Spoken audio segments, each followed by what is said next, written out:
crybaby mayors in New York and Chicago and Denver and Philadelphia crying about the few thousand migrants that Greg Abbott has put on buses and now on some airplanes to send to these sanctuary cities who supposedly wanted them to come there.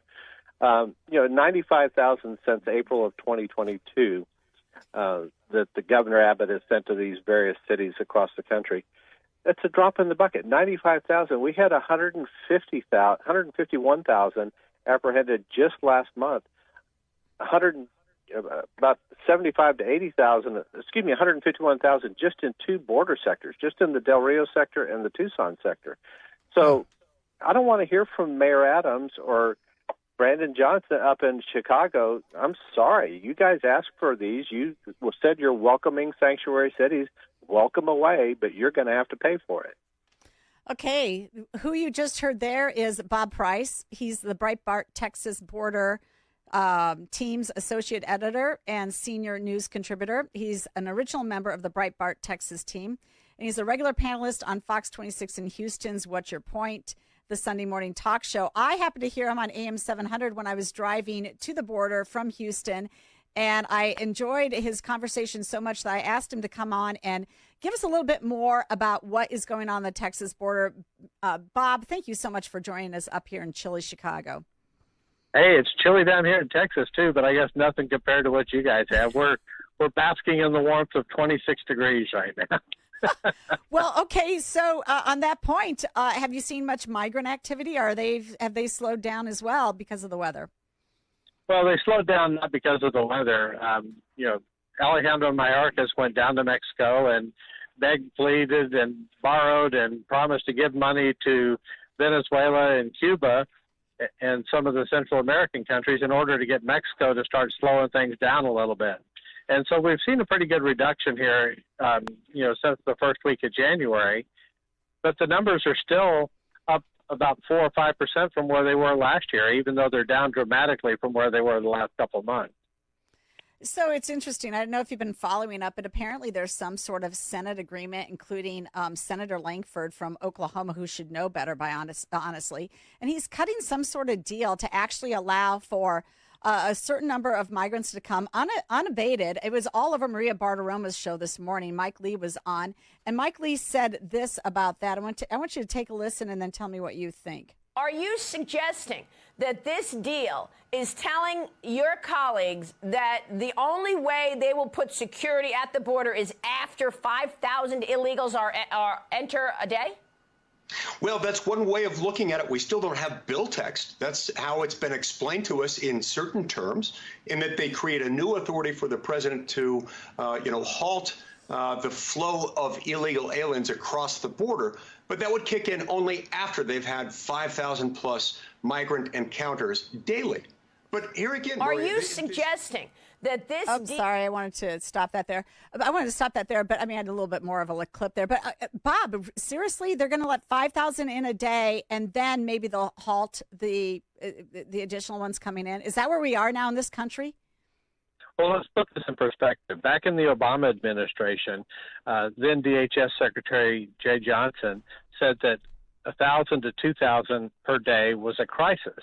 Now we've had as many as 10 to 12,000 a day coming across, and Alejandro Mayorkas still cannot use the crisis word, even though he's about to face impeachment. So they want you to think, it's kind of like when Joe Biden lowered the gas prices from $4.25 down to $3.60.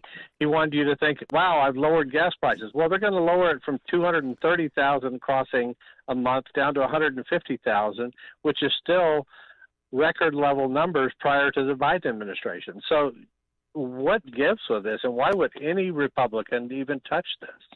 Well, I don't know, but I mean, like you talked about, Mayorkas went to Mexico and promised them money. Part of this deal apparently is $20 billion to, Mexico and Central American companies to prop up their economies so that they don't come here. There's no guarantee that that's going to happen. And also, the money's going to be well spent in those countries because there's no corruption there whatsoever. So I'm sure that none of it will make it into the politicos' pockets down there. But you played my clip from last week on KCB, and I was wondering how you heard that. Now I understand how you did. But why in the world is Brandon Johnson whining about like less than 31,000 migrants since August when we get that many in 2 weeks down just in the little town of Eagle Pass, which, by the way, has a population of about 30,000? Well, and it's not him now, because we're going to add whiny Governor Pritzker to that list, because he just apparently sent Texas Governor Abbott a letter asking him to stop bringing migrants up. He said, your callousness sending buses and planes full of migrants in this weather is now life-threatening to every one of the arrivals. So it's not life-threatening when they come across the border in Texas and it's 25 degrees along the river and they have to camp outside because there's no place to put them. These migrants are bused to Chicago because they asked to be bused to Chicago. They are asking to be bused to Chicago because Chicago gives them freebies, gives them a place to live, gives them health care, just like New York City. New York City gives them work visas. They don't have to pay any healthcare premiums. They get a free place to live. They get work permits in New York City. When these sanctuary cities put these carrots out there, that's where these migrants want to go. It's not that Greg Abbott is just picking Chicago out of a hat and saying, let's send them there. They're given a choice. Where do you want to go? Well, and also it's pretty telling, because as much as Abbott has discussed the border crisis and Texas has done a lot to raise awareness about it, the truth is that you're right. We're getting a fraction of the amount that Texas has had to deal with, not just in the last 18 months, but we're talking years worth of migrants coming across their border that they've had to house and take care of to some degree. And yet these guys up here in these Democrat-controlled areas, they can't seem to manage anything. And I find that that's also an interesting juxtaposition based on who can actually manage a crisis and who can't. And it's apparent to everybody up here that Mayor Johnson has no idea what to do, and neither does Governor Pritzker at this point. And I think it's pretty telling from that standpoint. They're in good company when you look at other Democrat-controlled cities across the country. They pretty much everywhere that is under Democrat control is where you see these massive problems, whether it's the migrant problems or crime problems or social unrest problems. All of these things you're seeing in these large Democrat-controlled cities. And it's something that people are going to have to wake up to. And I hear people in Chicago are waking up to that. And thank goodness there's a voice like yours there in Chicago that can kind of help spread the word about what is really happening there and who's causing it and who's paying for it. But if they want to do something about the migrants coming to Chicago, the answer is in 1600 Pennsylvania Avenue. It's not in Governor Abbott's office in Austin, Texas. So they need to point their ire in the right direction and force some kind of action out of the federal government. Donald Trump illustrated quickly what happens when migrants have the certainty of knowledge that if they cross the border illegally, they will be sent back to their country of origin.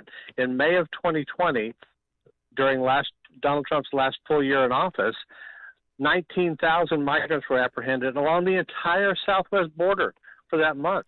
We had 22,000 in Eagle Pass in a week over the Christmas holiday. So you can see when they know they're going to get sent back, they quit coming. That's right. But so it's really interesting to me, though, when I did do my one day look at the border, I mean, it was super obvious that the Border Patrol is actually facilitating the crossing. I mean, when you watch it on TV and you're really kind of removed from all the action and seeing it every day in your life, you just kind of think, oh, well, they snuck in. But that's actually not the case. They're actually being escorted in and then bused to a processing center straight from the river.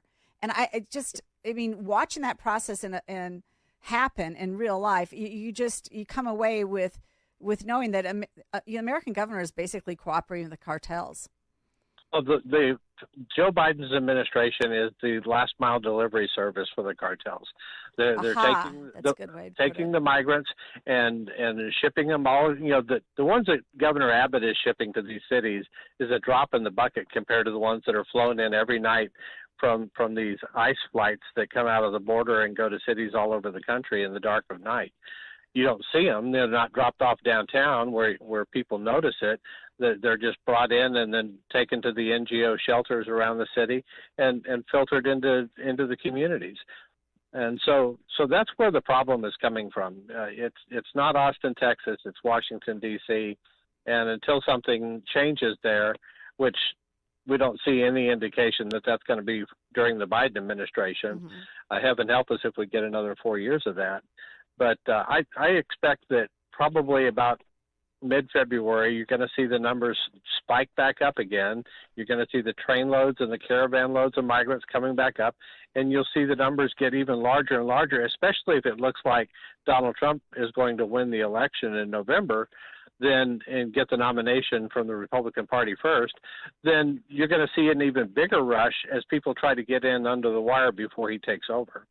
So, the Democrats up here, like the just like awfuls, like Sean Casten, he's a Democrat congressional guy. I ran against him in 2020. I lost, unfortunately. But, he says we need to understand that the migrants are being sent to Illinois and elsewhere that they're not illegal, that they come here seeking asylum and had their applications reviewed and are awaiting adjudication. So they're actually here legally now because they've got some piece of paper saying you have a court hearing.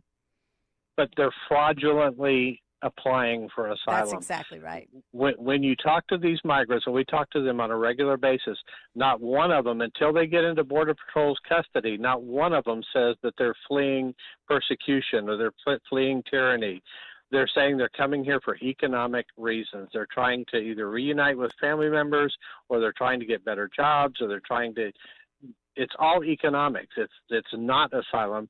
Asylum is not designed for economic migration. It's for people that are truly being persecuted. And now our asylum courts are so backed up that people who really do need asylum can't get in the process and get through the process and get granted asylum because we have a 6 to 10 year waiting list for people to be heard on these fake asylum claims. Okay, we only have about a minute left, but I want you to touch on the fact that Texas kicked out the Border Patrol from around, I think it's Bridge 1 at Shelby Park. And how's that going to flesh out? Well, I'm not sure exactly what's going to happen there. They did a show of force. They moved the Border Patrol out, and this has to do with the Border Patrol under orders from Alejandro Mayorkas cutting the wire, the razor wire that Texas put along there to prevent migrants from crossing. And so there's a court order in place now that bans the Border Patrol from cutting it, but they were still helping facilitate migrants get through that barrier. And so now you kind of see this fight going on between the DPS and National Guard on one side and the Border Patrol agents on the other side. And it's unfortunate because as law enforcement partners, their want is to cooperate with each other and stop this problem. But it's the politics of Washington, D.C. that's getting in the way. And so now you're going to see, right now while it's quiet, it's not going to be a big deal. But once those numbers ramp up again, the National Guard's got no place to put these people. And so they're going to have to bring the Border Patrol agents back in there to facilitate it. Okay. And hey, Bob, I got to leave it there. See when our new law goes into effect. I want to thank you so much for joining us and giving us the real story from Texas. We really appreciate you coming on.